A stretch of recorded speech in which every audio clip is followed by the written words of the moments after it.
Good morning, everybody. This is a live severe weather briefing, and we have a lot to talk about today. This was a tornado last night, the first official tornado in the state of Kansas. This ends the longest, one of the slowest starts in state history here for the latest start for the first confirmed tornado for Kansas. There were also some tornadoes a little bit earlier near Alta Vista, and one possibly to the north of Bushong as well, but I couldn't confirm a ground circulation with those tornadoes just yet. Looking at the Storm Prediction Center storm reports, this is the only tornado that's in the database so far, but this is the end of a drought. You can certainly see the clear slot cutting in here. Giant mesocyclone aloft.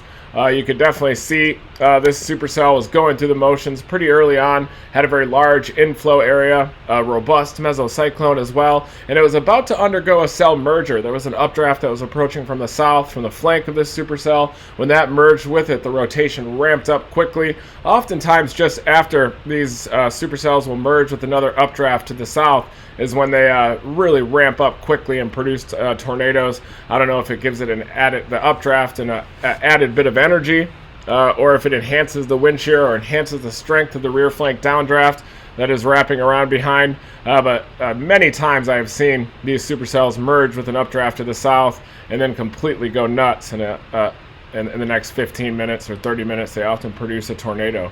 Here are those storm reports, and you can see the lone tornado report right there, 8 miles south of Council Grove, Kansas. It touched down at about 8:45 p.m. and was on the ground until about 8:55. That was about 10 minutes. But there you can see that lone tornado report right about there. And this was north of an outflow boundary that was left behind by the night before, a complex of storms that traveled east through Missouri, and that left behind a relatively stable layer that cooked throughout the day.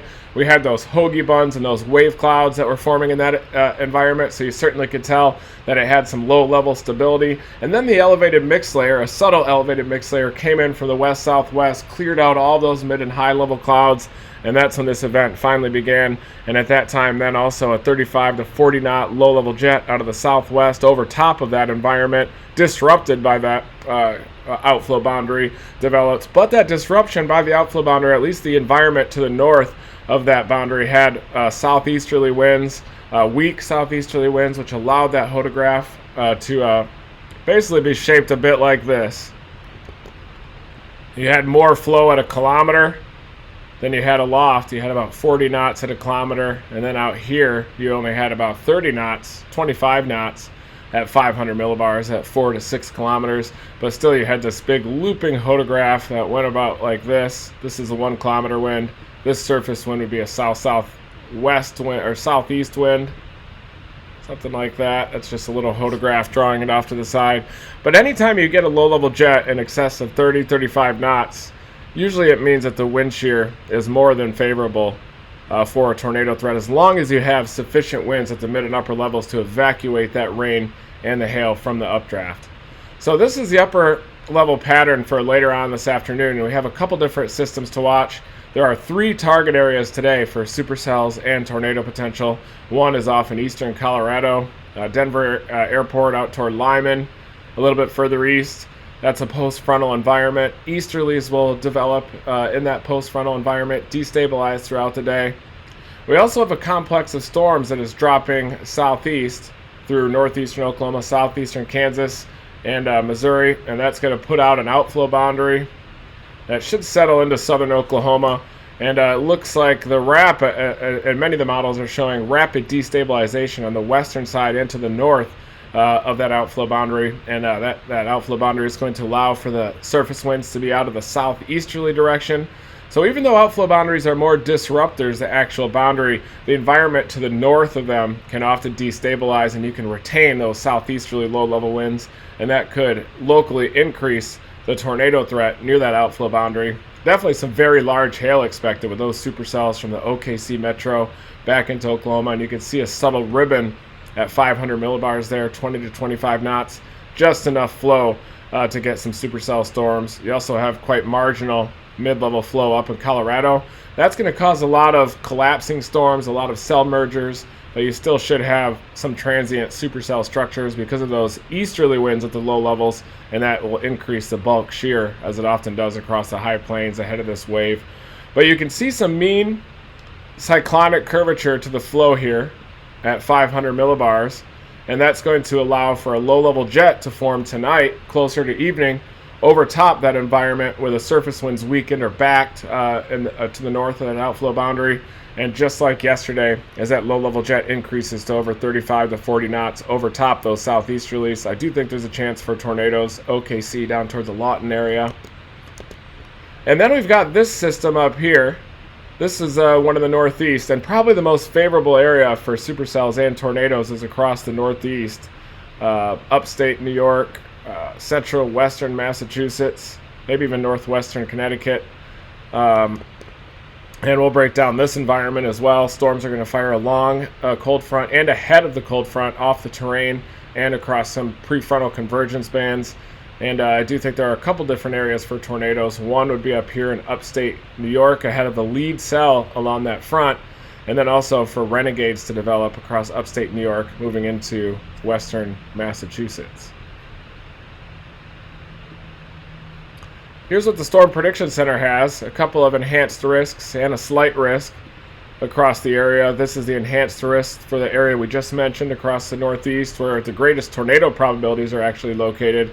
And then we've got a massive enhanced risk all the way down to the Mexico border. Most of this area is characterized by weak mid and upper level flow and south-southwesterly winds, but in the vicinity or north of where this outflow boundary settles down near the Red River, there is a potential for some more intense supercells, Oklahoma City, back toward Lawton, right along that outflow boundary. These setups happen a lot with these relatively modest mid and upper level flow events. You get a complex of storms that forms. It modifies the environment behind it, that environment cooks throughout the day. You retain the deep moisture in those southeasterly winds, and then you can get some intense tornadoes with these setups.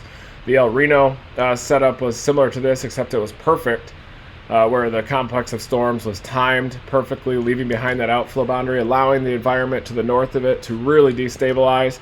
Today, it doesn't look like a perfect outflow boundary setup, and there's weaker mid and upper level winds as compared to those big days like the Bennington day, the El Reno day.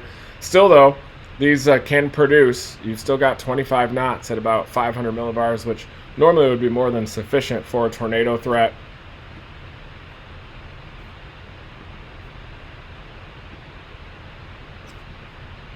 Like my internet just shut down.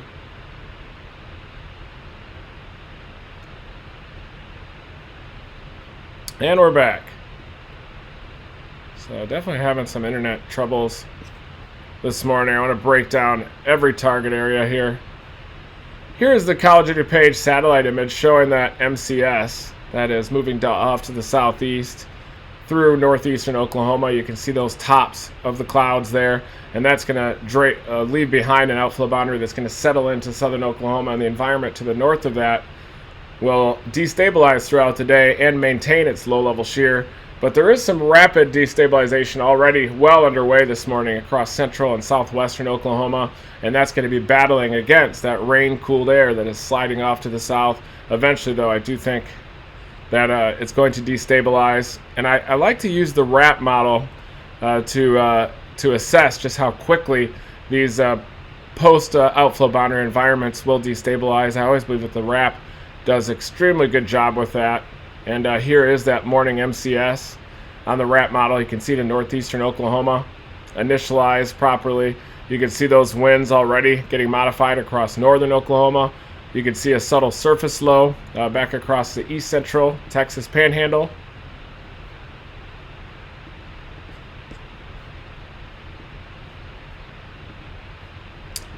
And it's this complex of storms that's going to continue to slide off to the southeast, not moving very fast because the upper level winds are relatively weak. So it's basically just going to sit there, but it is sending out just a bit of an outflow boundary still right there. Here's the surface low in the far eastern Texas panhandle, a subtle surface low. And I do expect this outflow boundary to continue to progress south into southern Oklahoma while it's destabilizing. So the western edge of this outflow boundary is going to continue to cook as we go through the morning into the afternoon. and I expect extreme CAPE, 6,000 CAPE to develop across central, southwestern Oklahoma to northwestern Texas. Extreme buoyancy out here.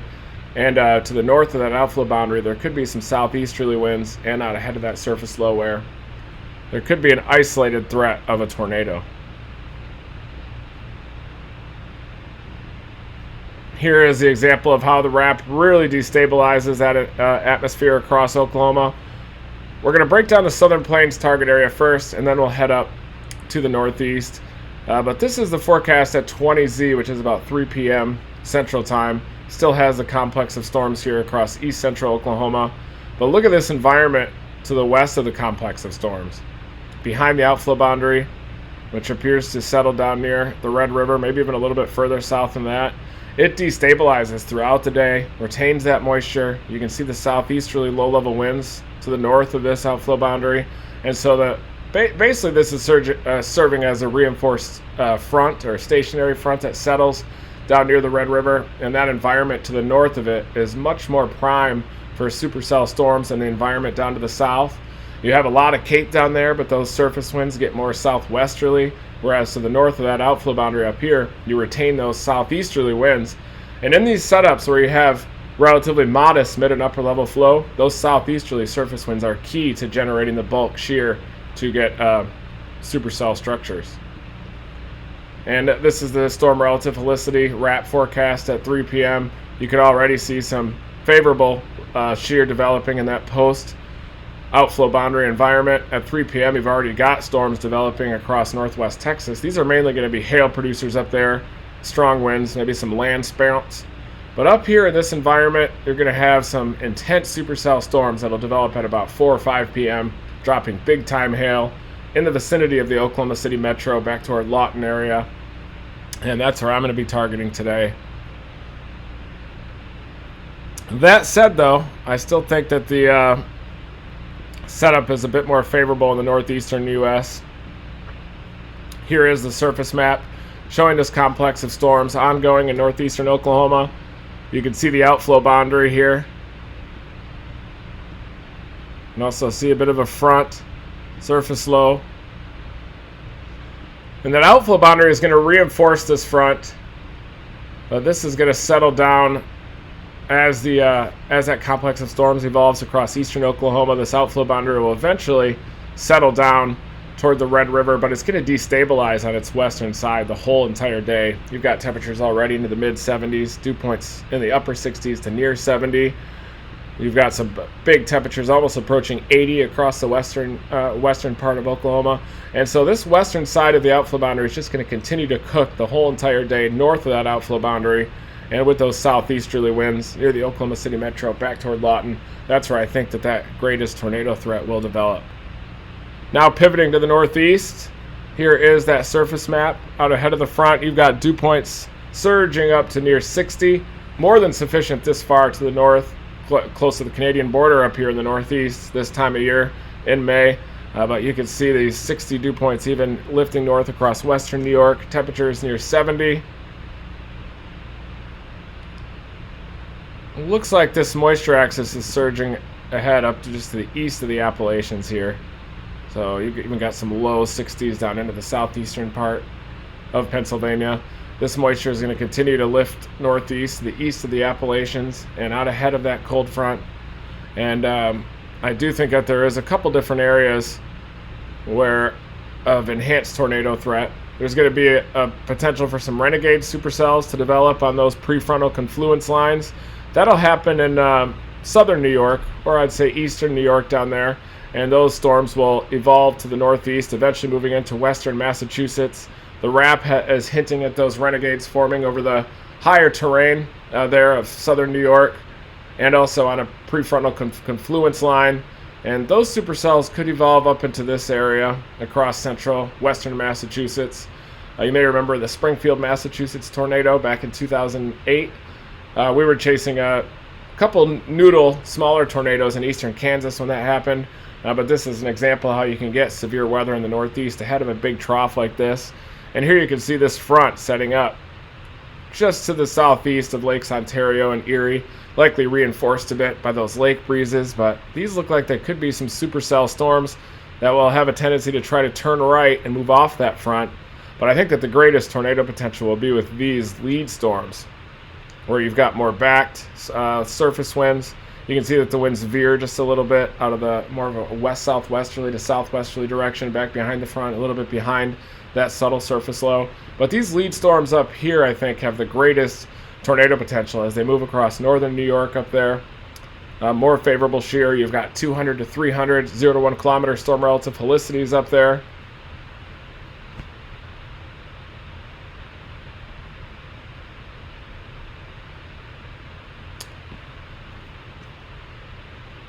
So if I were targeting, I would probably head up toward the Syracuse area, between Syracuse and Albany, and try to work this storm, even though the terrain is pretty difficult up there. I think that the kinematics are a bit more favorable for that one. Or if you're coming up from the New York City area, you could target these Renegade Storms.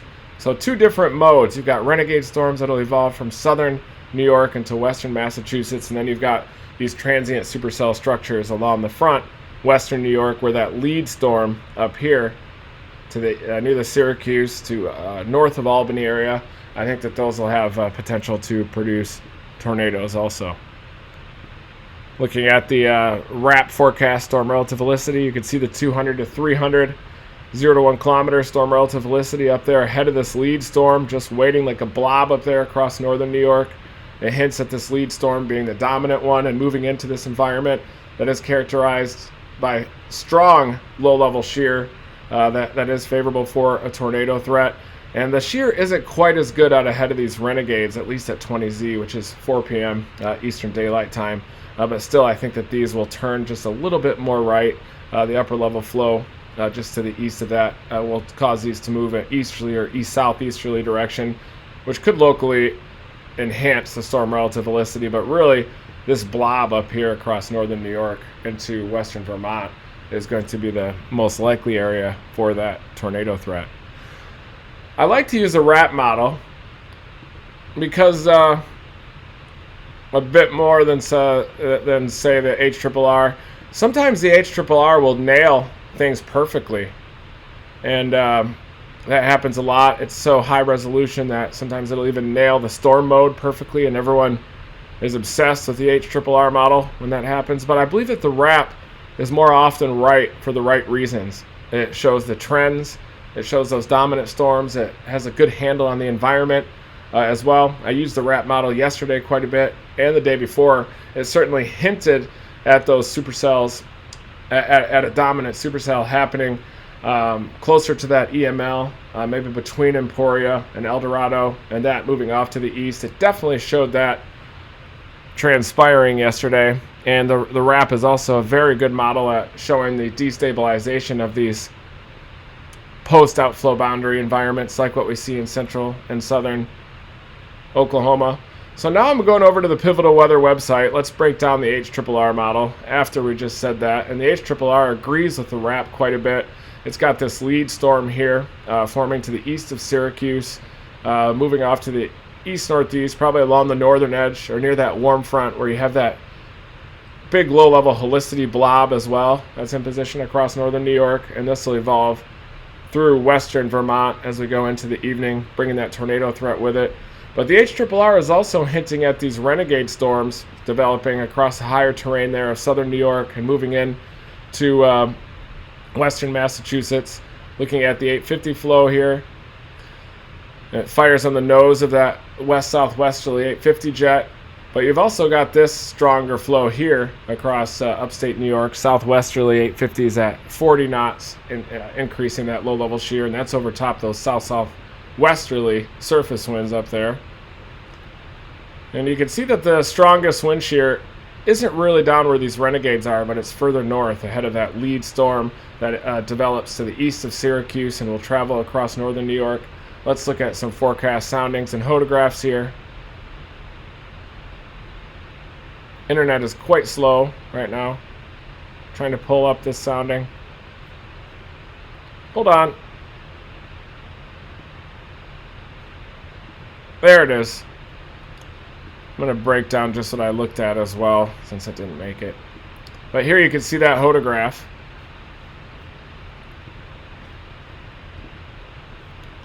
just to the left of my noggin, you've got the 1 kilometer wind at 35 knots out of the southwest. You've got a surface wind out of the due south that's about 5 to 10 knots. So pretty weak surface wind, but relatively backed on the north side of that.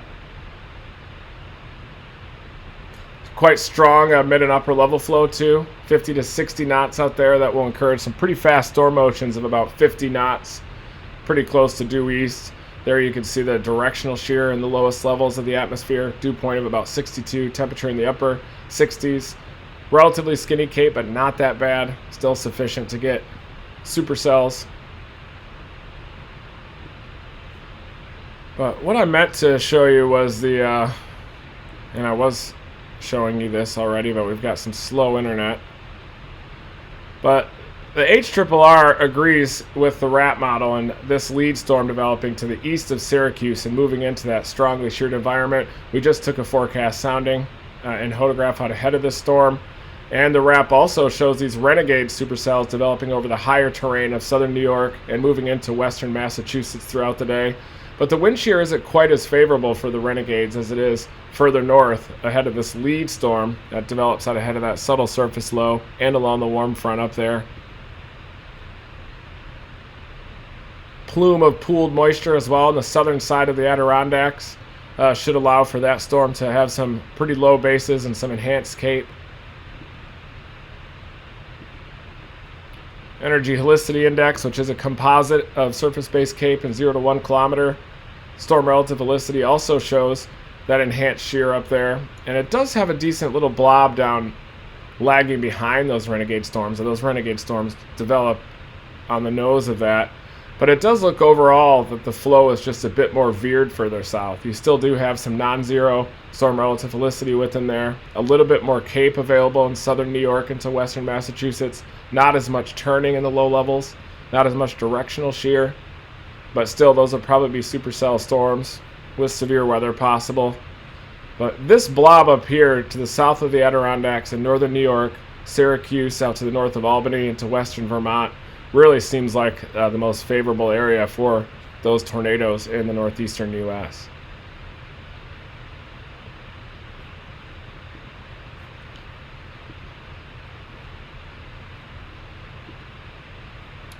Back behind this lead storm, where these lines of storms develop across western New York and in northwestern Pennsylvania, the low-level winds really veer and become unidirectional with time. So these are definitely going to be more straight-line wind producers to the west of this. But this lead cell in northern New York is the one that's going to be the main tornado producer. Probably going to be a long-track supercell. These Renegades evolve, and look at the HRRR even showing the split, even resolving the split of these supercells. As this one develops off the higher terrain in southern New York, moves into western Massachusetts. But I'd want to be on this storm to the northwest of Albany there. Long track supercell, that's at 5 p.m. And look at it moving all the way into western and southern Vermont. Moving along that warm front. This thing is going to be nuts. Still got this supercell moving more east-southeast off the higher terrain of southern New York and into western Massachusetts, eventually moving into northern Connecticut with that more east-southeasterly storm motion, which could locally enhance the storm relative helicity available to that one. And this supercell makes it all the way to southwestern New Hampshire. So a tri-state supercell, New York, Vermont, New Hampshire.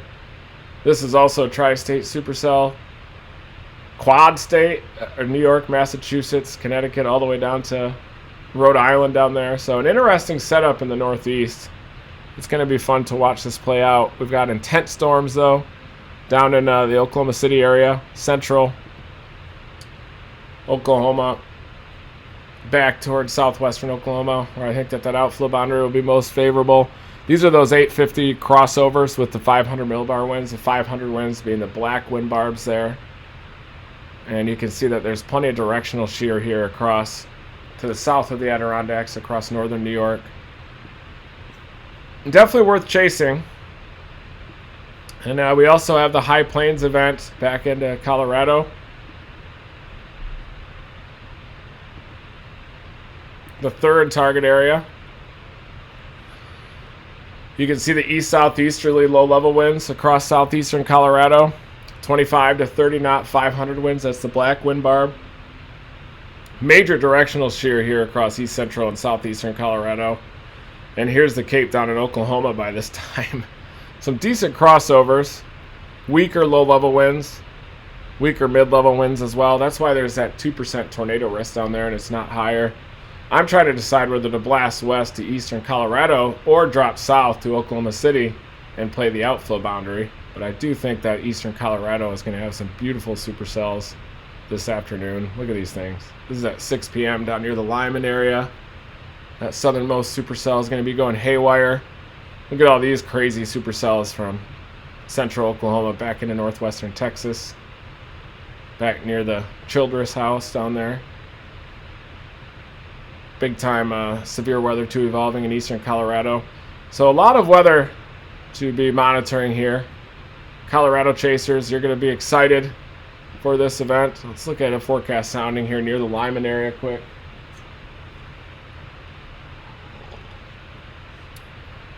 The dew points are going to be a bit marginal, but still 20-degree dew point spreads. You can see these southeasterlies over a deep layer all the way up to about 2 kilometers, as often happens in the high plains, flipping around to westerly winds. And look at these winds at 500 millibars, 35, 40 knots up there at the mid-levels of the atmosphere. That creates a decent hodograph. With those easterlies at the low levels flipping to westerly, you get almost a near stationary storm motion, but moving off just a little bit to the east. So I think that the environment looks just a little bit more favorable for significant severe weather down Oklahoma City, down into northwestern Texas. Big gorilla hail. But man, if I were in Colorado, I'd be chasing that target. And I would definitely love to be on that storm from east of Syracuse through to the north of the Albany area. But there's going to probably be some flash flood potential too from northwestern Texas into southern Oklahoma with this thing.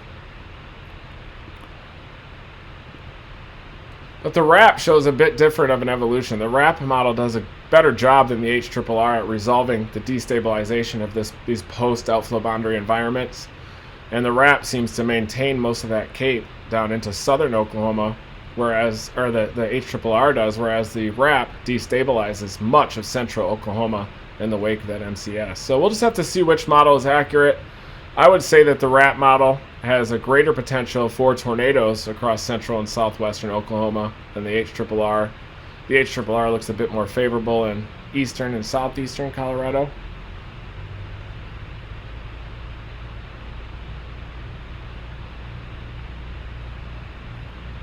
Let's pull up one more forecast photograph for Colorado here, if I can get it.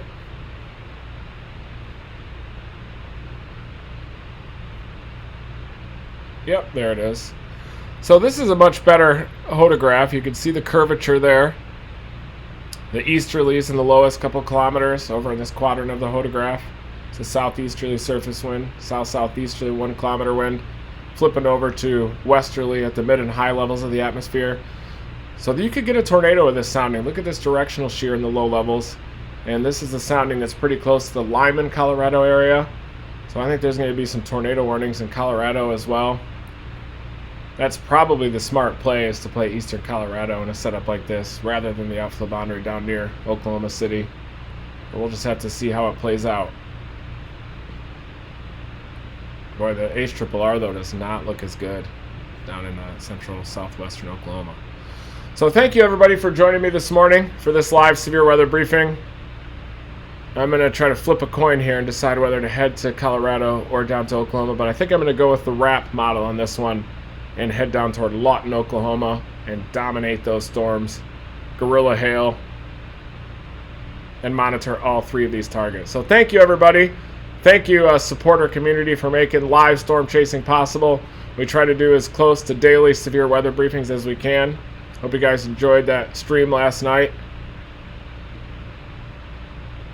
These models, you can check out the Pivotal Weather website. Stay tuned to Radar Omega as well.